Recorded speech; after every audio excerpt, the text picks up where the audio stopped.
So when I first started microdosing a GLP-1 for fat loss, figuring out when to adjust my dose was kind of confusing. If I went too high, my nausea got worse, and if it was too low, my hunger was constantly fluctuating, which was annoying to deal with. So after about 130 days of microdosing, I think I got a decent idea of what works for me and how I should go about managing my dose. So in this video, I'll share what's been working for me and what to look out for when considering increasing, decreasing, or keeping your dose the same.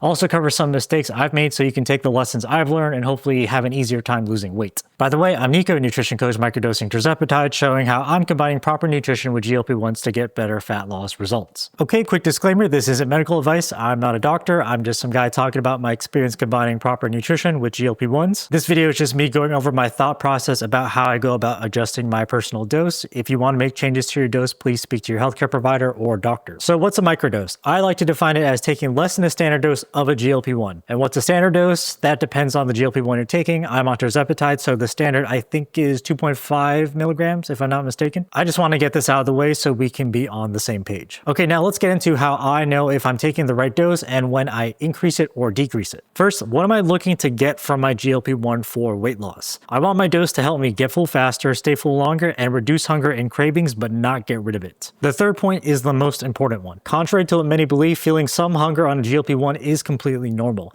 Hunger is a signal for me to eat. If I don't eat enough, I might lose weight too fast, which is nice, but it can lead to rapid weight loss and an increased chance of certain side effects like muscle loss, hair loss, fatigue, etc. So if my dose helps me get full faster, stay full longer, and reduce my hunger and cravings, but not get rid of it, then I won't make any changes and just keep it the same. Okay, so when do I increase my dose? Going through each point. 1, if after I eat a normal meal that typically gets me full and I'm still hungry, my dose might not be enough. 2, I get hungry sooner. If after I eat a meal and instead of being full or satisfied for a few hours like normal and I get hungry after like 30 minutes, I might have to increase my dose. And 3, if I think I can handle the side effects from a higher dose. This one's a bit hard to do. I just have to try and see how I respond to the increase. But if my side effects from my current dose are manageable or non-existent, there's a chance the higher dose will only give me mild side effects. This didn't happen the last dose increase I did, unfortunately, but I'll talk about that later. So if I'm still hungry after I'm done eating and get hungrier sooner than expected for about 2 weeks straight, it almost always means my dose is too low and I highly consider increasing it. Consider is the key word. So let's assume I increase my dose. I either take my shot more frequently or I take a higher dose. Both are technically an increase in dose. I personally prefer to increase frequency first before upping the dose itself. For example, when I started, I took my shot once a week. It worked for a bit, but the hunger fluctuations were a lot. I would almost have no appetite after I took my shot, but the day before I did, I would be pretty hungry. So then I started taking my shot every 5 days. This meant less hunger fluctuations at the cost of taking shots more often.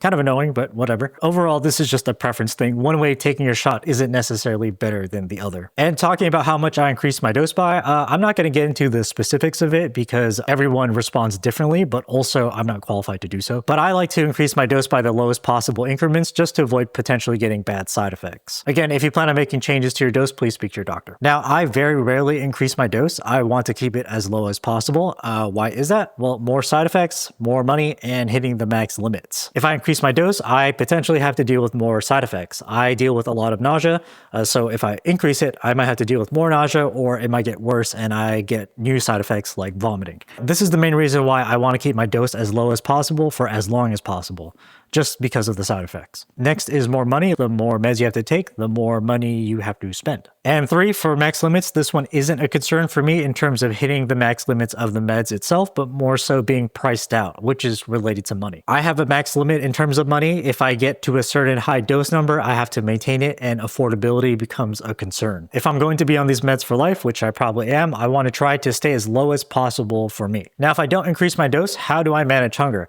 I use certain hunger management methods. These would be things like having more fruits and vegetables, having less liquid calories, eating bland foods, and so on. I've made plenty of videos on this topic, but usually if I did a bunch of these hunger management methods and hunger is still an issue, then that's when I consider increasing my dose. Now, when do I consider decreasing my dose? The first point, when I can't eat enough calories and nutrients. 2, I get really bad side effects, nausea in my case. And 3, when I take a diet break. So for calorie and nutrients, like I mentioned earlier, if I can't eat enough, then I can lose weight too fast, which then can lead to rapid weight loss and the potential side effects that come with it. So muscle loss, hair loss, extreme fatigue, etc. In terms of side effects, for most microdosers, they barely feel any and it's mild. I respond pretty well to the meds, so if I take a bit too much, I can get it pretty bad. My nausea and bloating usually get worse. I haven't had to deal with vomiting yet, but I've been close a few times. And last one is diet break. This is a new one and I'll make a whole video on it, but recently I took a 1-week break from losing weight. The reason why was because I just felt burnt out from dieting. It can happen when you lose weight for long periods of time, usually 2 months for me. It also lined up with the holidays and I'm not dieting during the holidays. Now, for me to reduce the burnout, I need to eat more food, basically getting to maintenance calories. I can't eat too much on my current dose, so I reduced it just a tad bit by the lowest increment I could. And after the week was over, I felt great and was ready to lose more weight. The burnout was gone. Now, if I'm dealing with the first two for longer than I can handle, then I consider decreasing my dose. I like using 2 weeks as my timeline for just about everything, and I haven't decreased my dose yet for the first 2 points, but I came close. I just got used to the dose itself, so it was easier for me to manage my side effects and low appetite. All right, we went over when I increase and decrease my dose. Now let's move on to the common mistakes I made so you can avoid it and not do what I did. Okay, mistake number 1, not being prepared for a dose increase. This one's fresh because last week I increased the frequency of my dose, going from 5 days a week to 4 days a week.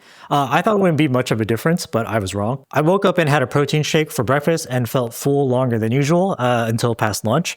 Then I had a little bit of a salad, and after I did, I got super bloated and I could barely function for the rest of the day. If I prepared and just assumed my appetite was going to be this low, I could have gotten the foods I normally eat when I have a low appetite and expanded my eating window, which would have given me more time to digest food. So the lesson is, if you're going to increase or even decrease your dose, just assume and prepare for the worst, even if it doesn't end up being that bad. Because it's much better to have solutions to your problems when they come up than to not have any at all. All right, mistake number 2, not focusing on step count from the beginning. I have 2 ways I get into a calorie deficit. 1, I eat less calories, and 2, I increase my physical activity or step count. I focus way too much on eating less calories and not increasing my step count. Before I took a GLP-1, I would get about 8 to 10,000 steps per day, but when I started taking it, it dropped to around like 5 to 6K because I was just being lazy. It was only somewhat recently did I increase it again. Now, if I maintained my past step count before I started a GLP-1, I could have lost more weight throughout the 140 days, and I probably would have been closer to my goal weight and saved a bunch of time dieting. So the lesson, don't ignore step count. It can make a big difference in losing more weight, especially when paired with eating less food. I maybe could have delayed increasing my dose a few weeks, but who knows? All right, mistake number 3, comparing doses. This isn't really a mistake, but more so a lesson I learned. There is no one-size-fits-all dose. Everyone responds differently to the kind of GLP-1 they take and the dose itself. From my experience, microdosing has a lot of trial and error. It's probably the same for non-microdosing, but either way, you need to find the dose that helps you balance hunger, low appetite, side effects, decent energy levels, and cost, if that's an issue. This channel tries to help with as much of that as possible by just talking about exactly what I'm doing and what I'm going through taking a GLP-1. Anyways, that's it for the video. I hope this helped. Thanks for watching. Bye.